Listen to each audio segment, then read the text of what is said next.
In 2002, doctors told millions of women to flush their hormone pills down the toilet. 20 years later, we're quietly telling them they were wrong. So, what actually changed? If you've typed, "Is HRT safe?" into Google at 2 a.m., drenched in sweat, unable to sleep, furious that nobody warned you menopause would feel like this, you are exactly who this video is for. I'm going to give you the honest answer. Not the scary headline version, not the wellness influencer version selling you a $90 cream. The version based on what the actual evidence says in 2026. And stick around because the single biggest factor in whether HRT is safe for you isn't the hormone at all. It's something most people never get told. I'll explain it near the end. First, let's clear up the confusion that's been haunting women for 2 decades. In 2002, a massive study called the Women's Health Initiative got shut down early. The headline screamed that hormone therapy caused breast cancer and heart attacks. Prescriptions collapsed almost overnight. An entire generation of women suffered through menopause untreated because they were terrified. Here's what almost nobody reported. The women in that study were, on average, 63 years old, more than a decade past menopause. The hormones used were a specific older formulation, and the increase in absolute risk was far smaller than the panic implied. So the question, is HRT safe? Was being answered for the wrong women at the wrong age with the wrong product.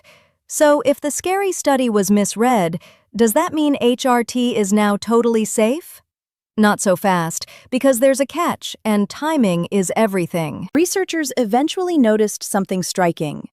When you look at women who start hormone therapy near the start of menopause, roughly within 10 years of their last period, or before age 60, the risk picture looks completely different from women who start much later. This is now called the timing hypothesis, and it's one of the most important ideas in menopause medicine. For women in that earlier window, hormone therapy is generally associated with a favorable balance, meaningful symptom relief, benefits for bone density, and a risk profile most major menopause societies consider acceptable for healthy candidates. For women who start in their late 60s or 70s, the math shifts the other way. Same hormone, different body, different blood vessels, different risk. So, HRT isn't one thing with one safety answer. The when matters as much as the what. Let's talk about the fear that sends most women running: breast cancer. I won't sugarcoat it. Combined estrogen plus progestogen therapy is associated with a small increase in breast cancer risk, and that risk tends to rise the longer you use it. That part is real, and any honest doctor will tell you so. But small deserves context. For many women, the added risk is comparable to or lower than lifestyle factors we rarely panic about, like drinking a couple of glasses of wine a night, or carrying extra weight, or being sedentary. And it's not uniform. Estrogen-only therapy, used for women who've had a hysterectomy, shows a different, often more reassuring profile. The type of progestogen seems to matter too. The point isn't, don't worry. The point is, this is a conversation about your personal numbers, not a blanket yes or no. Okay, but breast cancer isn't the only thing women worry about. The next one surprises people because it's the risk that's actually changed the most with modern HRT. For years, one of the genuine risks of hormone therapy was blood clots, and through that, stroke. But here's where modern medicine quietly improved the equation. The clot risk is largely tied to estrogen taken as a pill because of how it's processed through the liver. Estrogen delivered through the skin, a patch, gel, or spray, bypasses much of that process. And the data suggests transdermal estrogen carries little to no increased clot risk at standard doses. This is a huge deal. It means a woman who might have been told, absolutely not, a generation ago, someone with certain risk factors, may now have a safer route available. Same hormone, different delivery, dramatically different safety conversation. This is why a blanket internet answer is useless. The form you take it in can change everything. let's reset expectations, because this is where a lot of harm happens. Hormone therapy is genuinely excellent at treating the symptoms of menopause. Hot flashes, night sweats, sleep disruption, mood changes tied to hormonal shifts, and vaginal and urinary symptoms. For these, it remains the most effective treatment we have. Nothing else comes close. It also has real benefits for bone health, reducing fracture risk. But here's the honest part. HRT is not an anti-aging treatment. It's not a guaranteed heart disease preventive you take just in case. And it is not a wellness supplement you should start because an influencer with great lighting told you it optimizes you. The strongest, clearest case for hormone therapy is treating symptoms that are actually disrupting your life. That's the conversation that holds up. Now, what about the trendy stuff? Bioidentical hormones, compounded pellets, the products all over your feed. Are those the safe version? This is where it gets messy. You've seen the marketing: natural, bioidentical, custom compounded for your body. Here's the truth most ads won't tell you. Many regulated prescription hormone products are already bioidentical, meaning chemically identical to what your body makes. You don't need a compounding boutique to get that. The concern is with custom compounded products and hormone pellets that aren't standardized or regulated the same way. The dosing can be inconsistent. The marketing claims often outrun the evidence, and pellets, once inserted, can't be easily removed if your dose is too high. So when someone asks, "Is HRT safe?" but they're really asking about an unregulated pellet from a wellness clinic, that's a genuinely different and more uncertain answer than regulated monitored therapy. Safe doesn't just mean the hormone, it means the system around it. Let's be fair and complete.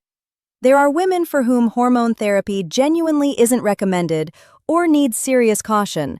For example, those with a history of certain hormone-sensitive cancers, unexplained bleeding, active liver disease, or a history of certain clotting events. For these women, a careful doctor will often steer toward non-hormonal options, and those options have gotten better. But there's also a flip side that breaks my heart. Women who were wrongly told they could never use HRT because of a single scary headline or a risk factor that modern delivery methods have actually reduced.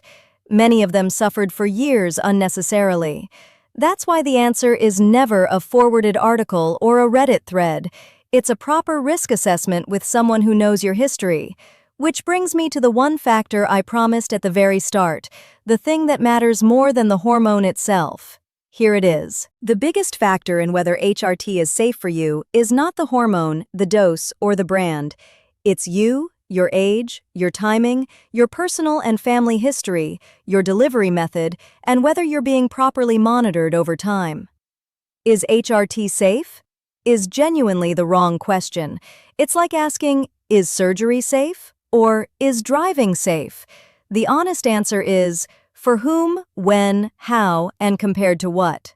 For a healthy woman starting near menopause with disruptive symptoms, using an appropriate type and route, monitored by her doctor, modern hormone therapy is, for many, a reasonable and effective choice. For someone outside that profile, it requires real caution. That nuance isn't a dodge, it's the actual science.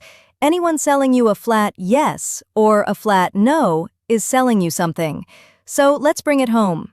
If you remember nothing else, the 2002 panic was based on older women, older products, and misread headlines. Timing matters. Starting near menopause changes the risk picture dramatically.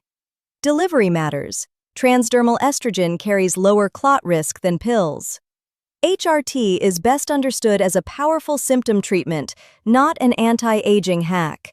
And the safest version is regulated and monitored, not bought on vibes.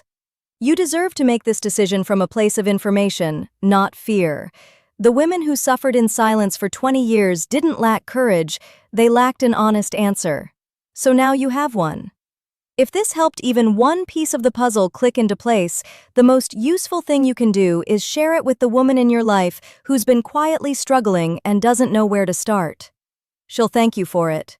And I'm genuinely curious, what's the one thing about menopause or HRT that no one ever explained to you properly?